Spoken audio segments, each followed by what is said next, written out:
Habagat pa rin ang umiiral sa kanlurang bahagi ng Luzon at ng Kabisayaan at ito pa rin po ang nagdudulot ng mga pagulan sa malaking bahagi ng ating bansa. Magsamantala, update muna sa LPA na minomonitor natin sa loob ng ating area of responsibility. Huling nakita po ito as of 3 a.m.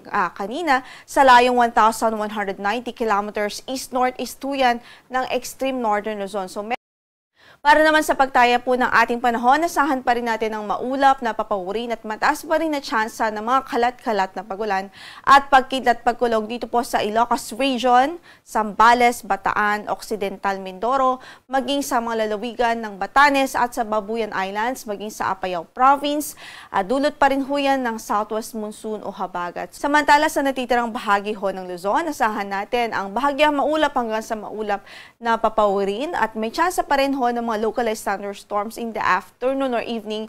Kaya dumako naman ho tayo sa Kabisayaan. Inaasahan din natin ng improved weather o bahagyang maulap hanggang sa maulap na papawirin doon at tsansa lamang ng mga thunderstorms sa hapon at gabi. Gayon, samantala sa Mindanao, bahagyang maulap hanggang sa maulap din ang papawirin at kung may mga pagulan man ay mga isolated o mga pulupulong mga pagulan at pagkidlat pagkulog. So, ang sunrise natin for today is 5:44 in the morning at mamaya lulubog ang araw sa ganap na alas 6:07 ng gabi.